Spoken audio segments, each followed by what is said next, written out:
2024 में जिसकी भी सरकार बनेगी, जाहिर है उसके पास में 272 सांसद होंगे।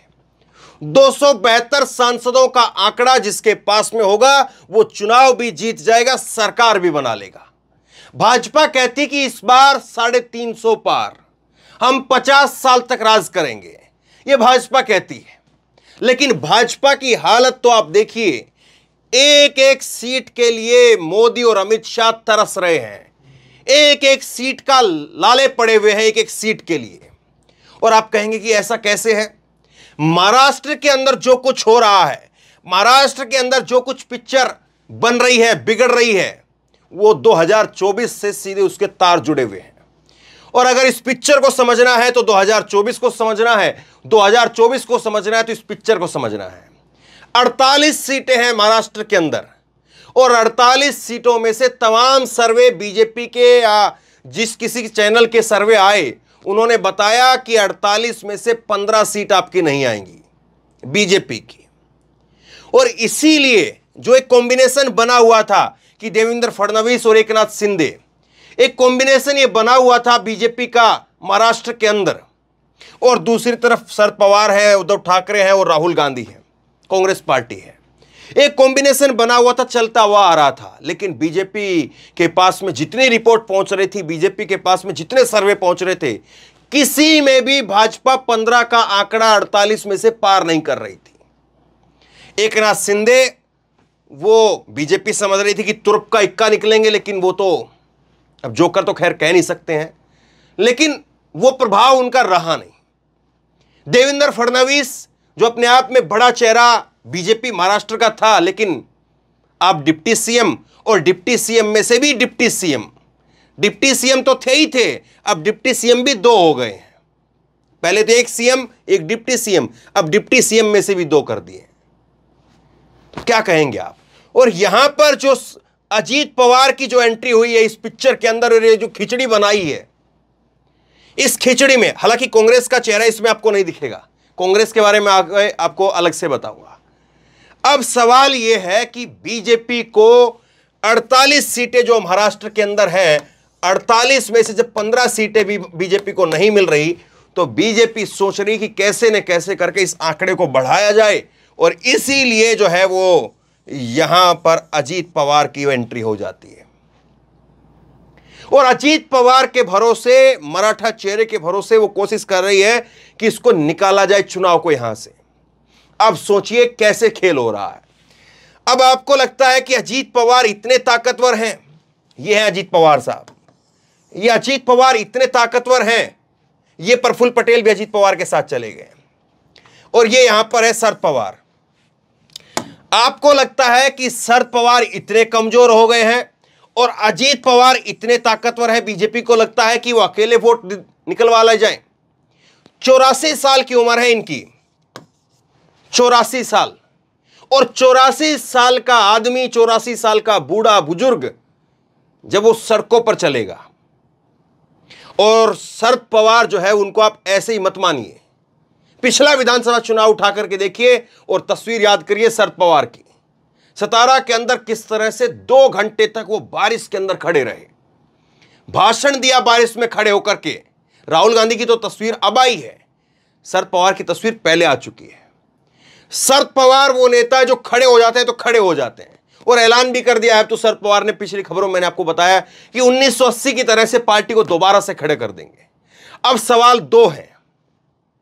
सवाल एक ये है कि क्या इस चेहरे के ऊपर यहां पर बीजेपी को लगता है कि यहां पर अजीत पवार को अपने साथ ला करके इस पिक्चर में यहां पर जो है वो फिट बैठा करके, क्या इनको लगता है कि वो महाराष्ट्र में लोगों से अपील कर सकते हैं वोट उनको देने की? और क्या अजीत पवार के नाम पर महाराष्ट्र के लोग वोट करेंगे? शरद पवार को आप इतना खत्म मान रहे हैं कि शरद पवार तो बस कुछ नहीं, आपको लग रहा है बहुत बड़े मूर्ख होंगे अगर किसी राजनीतिक जानकार से आप इस बात को पूछेंगे कि शरद पवार जो खत्म व्यक्ति हैं और अजीत पवार जो सब कुछ कर ले जाएंगे। शरद पवार 44 साल का बुजुर्ग जब सड़कों पर निकलेगा तो सोचे क्या हालत होगी।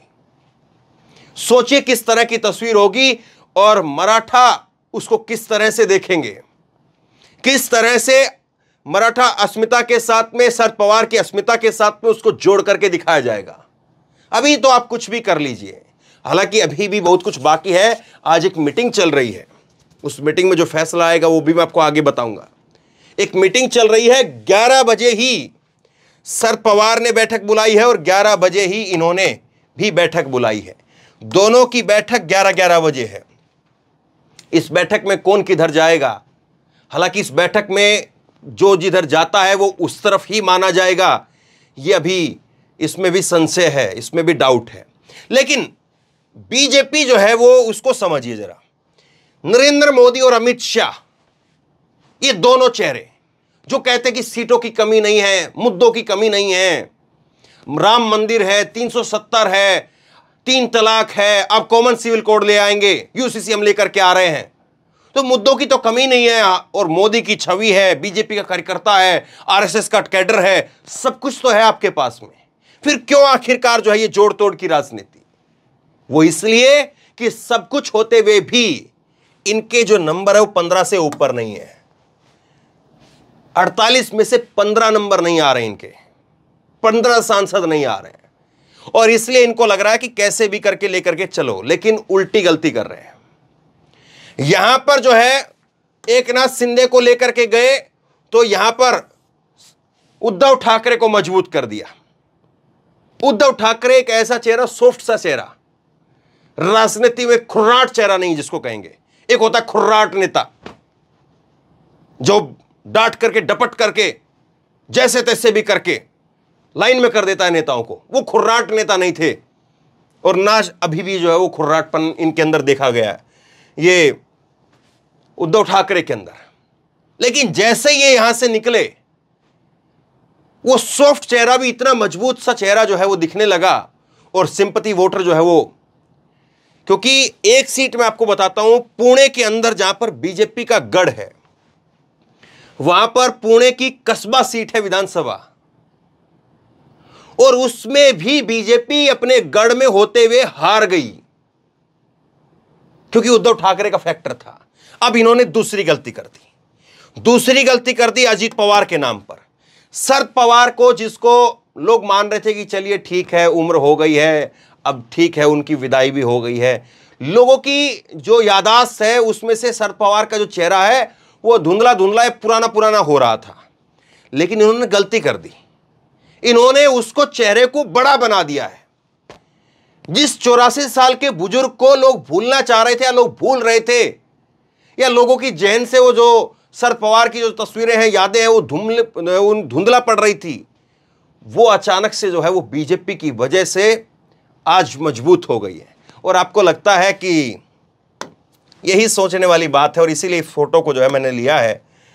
ये तस्वीर देखिए आप, आपको लगता है कि ये जो कभी पीछे खड़े होकर के जिन्होंने राजनीति का कह गए शरद पवार से सीखा है, ये शरद पवार के सामने वोट ले आएंगे। देखिए यहां पर जो तस्वीर थी, यहां पर जो स्थिति थी, उद्धव ठाकरे और बाला साहब ठाकरे, बाला साहब ठाकरे का स्वर्गवास हो चुका है, वो उनकी निधन हो चुका है। अब बाला साहब ठाकरे हैं नहीं, उद्धव ठाकरे यहां पर मौजूद थे, और उद्धव ठाकरे का ये यहां पर बाला साहब ठाकरे को लेकर के इन्होंने कहा कि मैं सबसे बड़ा शिष्य हूं, ये है वो है, तमाम बातें कही। लेकिन इस तस्वीर के अंदर शरद पवार साहब जिंदा हैं। शरद पवार साहब बाला साहब ठाकरे नहीं है, वो जिंदा हैं, और उन्होंने कह दिया कि मेरी तस्वीर को इस्तेमाल मत करना, मेरी तस्वीर, जिनसे मेरी विचारधारा, जिनसे मेरे विचार मेल नहीं खाते, वो कोई भी व्यक्ति मेरी तस्वीर का इस्तेमाल ना करे। यही सेम कहानी हुई थी बाला साहब ठाकरे को लेकर के, और तब उद्धव ठाकरे ने कहा था कि मैं हूं बाला साहब ठाकरे, मेरा बाप है, यह बात कही गई थी। अब यहां पर तो शरद पवार जो साक्षात खुद जिंदा हैं, और ना केवल जिंदा हैं बल्कि उनकी तो हस्ती भी जिंदा है। एक तो होता है आदमी जिंदा हो, और एक होता है कि आदमी की हस्ती जिंदा हो। शरद पवार साहब की हस्ती जिंदा है। शरद पवार साहब जो है वो अभी पटना बैठक में भी थे, और बताया जाता है कि उन्होंने ही जो है विचार दिया है कि आप शिमला की बजाय बेंगलुरु में बैठक करिए। अब आइए तीसरी तस्वीर के ऊपर, जो भाजपा ने जो बड़ी गलती की है, तीसरी तस्वीर जो है मैं आपको दिखाता हूं, और तीसरी तस्वीर को आप देखेंगे तब आपको पता चलेगा कि भाजपा ने ना चाहते हुए एक और बड़ी गलती कर दी है। भाजपा की एक बड़ी गलती देवेंद्र फडणवीस है। यह देवेंद्र फडणवीस है भाजपा की एक बड़ी गलती। और आप कहेंगे कि यह बड़ी गलती कैसे, यही तो सबसे बड़े नेता है। दरअसल यही सबसे बड़ी गलती है। अपने सबसे बड़े नेता को इन्होंने सबसे छोटा बना दिया है। आपने सरकार बनाई किनके साथ? शिंदे के साथ। शिंदे को डिप्टी सीएम बनाते, अपने आप को सीएम रखते, लेकिन नहीं साहब, आप तब भी फंस गए थे और आप आज भी फंस गए हो। और आप आज जो है वो दूसरे को जगह देने के चक्कर में अपने आप को फट्टे से नीचे डाल रहे हो। और यही बीजेपी की हालत होगी कि बीजेपी में 106 सीट होने के बावजूद, सबसे बड़ी पार्टी होने के बावजूद आज बीजेपी गर्त में है। बीजेपी सीएम, डिप्टी सीएम के भी 2 डिप्टी सीएम। यहां पर बीजेपी के पास में फडणवीस के अलावा महाराष्ट्र के अंदर और कोई बड़ा चेहरा है नहीं। और एक चेहरा इनके पास में था, जिस चेहरे को जो है वो आजकल लोग पहचानने लगे, लेकिन उस चेहरे को भी इन्होंने इतना हल्का कर दिया कि कोई आएगा तो वो उसके लिए कुर्सी छोड़ करके खड़े हो जाएंगे, आओ साहब आप बैठो, मैं तो ऐसे ही हूं। अब ऐसे ही राजनीति में नहीं चलता है। आपका नेता अगर ऐसे ही खड़ा है, ऐसे ही है, मैंने कहा ना उद्धव ठाकरे जो खुर्राट नेता नहीं है, और उसका खामियाजा भी उठाना पड़ा कि उनके पैरों के नीचे से कालीन जो खींच ली गई।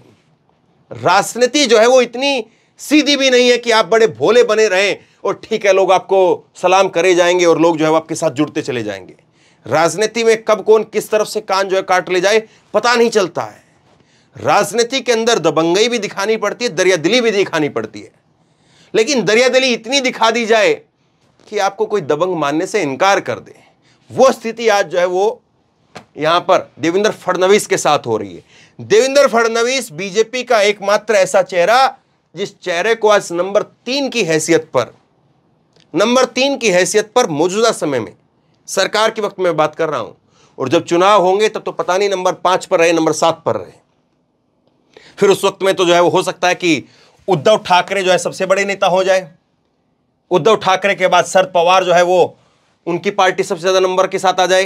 कांग्रेस पार्टी जो है वो और उससे बड़ी पार्टी हो सकता है निकल जाए। और फिर उसके बाद में फिर जो है वो अजीत पवार के पास में रहेंगे, एकनाथ शिंदे के पास में जो है वो नंबर रहेंगे, या फडणवीस के पास में नंबर रहेंगे। देखिए आप, ये जो है वो तस्वीर है 1, 2, 3, 4, 5 और 6, छठे नंबर पर साहब का नाम आता है। आज तीसरे नंबर पर नाम है। तीसरे नंबर पर आज जो है वो एकनाथ शिंदे, अजीत पवार और देवेंद्र फडणवीस, आज तीसरे नंबर पर नाम है। लेकिन चुनाव होगा तब पता चलेगा, क्योंकि अभी तो क्या है, अभी तो यह है कि एक शतरंज में आप जिस तरफ जो है उठा करके रख लीजिए, जिस तरफ जो है चल रहा है तो चल रहा है। लेकिन असली जब आप मैदान में उतरेंगे, जब महारथी किसके ढहेंगे और महारथी किसके बचेंगे, अभी तो आप रणनीति ऐसे ठीक है, 4 को उठा करके इधर रख लिया, 4 को उठा करके इधर रख लिया, अपने आप को उठा करके इधर रख लिया, लेकिन असली महाभारत में जब उतरेंगे तब पता चलेगा साहब। अब आइए कांग्रेस के ऊपर। कांग्रेस एक ऐसी पार्टी जो महाराष्ट्र के अंदर नंबर 3, नंबर 4 की हैसियत वाली पार्टी थी, लेकिन बीजेपी की गलतियों ने, मोदी और शाह की गलतियों ने कांग्रेस को आज नंबर 2 की हैसियत पर खड़ा कर दिया है। और राहुल गांधी कांग्रेस पार्टी जो है वो देख रहे हैं टकटकी लगा करके, दोनों हाथों में लड्डू है। 2-3 दिन पहले मैंने आपको खबर दिखाई थी। एक तरफ बीजेपी सबसे बड़ी पार्टी, फिर उसके बाद माना जाता था कि उद्धव ठाकरे की पार्टी, फिर शरद पवार की पार्टी, फिर आता था कांग्रेस का नाम तीसरे चौथे पर, या कांग्रेस एनसीपी जो है पीछे ले लीजिए, कांग्रेस को आगे ले लीजिए। ये कांग्रेस का जो है पोजीशन रही हाल के वर्षों में, पहले की छोड़ दीजिए आप। लेकिन अब जो है वो राहुल गांधी ने जिस तरह से भारत यात्रा के दौरान अपने कार्यकर्ता को, अपने नेता को, उन सबको जो चार्ज किया, तमाम लोगों को साथ में जो जोड़ा, और उसके बाद में हाल में जिस तरह से राजनीतिक उठापटक हुई, जिस तरह से अल्टा पलटी जो हुई है राजनीति में, उससे कांग्रेस जो है वो आज नंबर 2 की हैसियत पर आ गई है। बीजेपी के बाद में आज कांग्रेस के पास में सबसे ज्यादा नंबर है। और कांग्रेस अब ये देख रही है कि अब 3 धड़े बचे हैं। उद्धव ठाकरे हैं, शरद पवार हैं और खुद राहुल गांधी हैं। महाराष्ट्र के अंदर 3 चेहरे हैं, विपक्ष के 3 चेहरे हैं।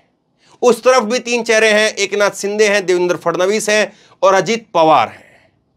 अब आप देख लीजिए कौन से चेहरे पर लोग वोट करेंगे। अजीत पवार के सामने शरद पवार, किसको वोट करेंगे, शरद पवार या अजीत पवार? फडणवीस के सामने राहुल गांधी, किसको वोट करेंगे, फडणवीस, मोदी या राहुल गांधी? और उस तरफ जो है वो एकनाथ शिंदे और उद्धव ठाकरे। वो तो वैसे ही जो है वो एक तरह से बेवफा सनम की तरह से जो है वो गुस्सा, पूरा कैडर जो है वो पिए हुए है। और वो कैसे किस तरफ निकलेगा वो भी सोचिए। तो महाराष्ट्र की राजनीति में साफ तौर पर अगर आप तस्वीर देखेंगे तो समझ में आएगा, समझने की कोशिश करेंगे तो जो कुछ हो रहा है आज महाराष्ट्र में, जो कुछ हो रहा है वो अपने आप को यहां पर विधानसभा के अंदर बचाने के लिए या बनाने के लिए नहीं, बल्कि 2024 के लिए, शुद्ध रूप से 2024 के लिए हो रहा है। लेकिन बीजेपी ऐसी पार्टी है या बीजेपी ऐसा काम कर रही है मौजूदा समय के अंदर जो अपने आप को फायदे की जगह पर नुकसान में लेकर के जा रही है। जितना वो पत्ते खोल रही है, जितना वो पत्ते फेंक रही है, उसमें उसका उतना ज्यादा नुकसान हो रहा है। और बीजेपी के रणनीतिकार जो है वो सोच रहे होंगे, खुशियां मना रहे होंगे। हालांकि बहुत सारी चीजें 50 खोखा 100 खोखा, मिला कि नहीं मिला, वो मैं आपको आगे बताता रहूंगा। लेकिन बीजेपी किस तरह से जो है वो अपने ही पैर पर कुल्हाड़ी मारने का काम कर रही है, कुल्हाड़ी पर अपना पैर ले जाकर के मारने का काम कर रही है। आप खुद देख लीजिए। उदाहरण मैं आपसे फिर से रिपीट कर देता हूं। शरद पवार के सामने अजीत पवार को क्या कोई वोट देगा? उद्धव ठाकरे के सामने क्या कोई यहां पर एकनाथ शिंदे को वोट देगा? और राहुल गांधी के सामने क्या फडणवीस का कोई चेहरा टिक पाएगा? या मोदी का जो चेहरा है वो भी क्या टिक पाएगा? सोचिए जरूर इस बात को। तो बहरहाल किस तरह से आप देखते हैं महाराष्ट्र की उठापटक को? क्या आपको लग रहा है कि बीजेपी वाकई बहुत बड़ी गलती कर रही है, या आपको लगता है कि नहीं साहब, ये पूरे समीकरण जो है वो ध्वस्त हो जाएंगे और मोदी जो है वो 48 में से 45 सीट कम से कम जो है, 40 सीट कम से कम जो है वो लेकर के निकलेंगे? या आपको लगता है कि इस बार 2 का आंकड़ा, 2.5 का आंकड़ा, 11 सीट, 10 सीट वो पकड़नी भारी हो जाएंगी?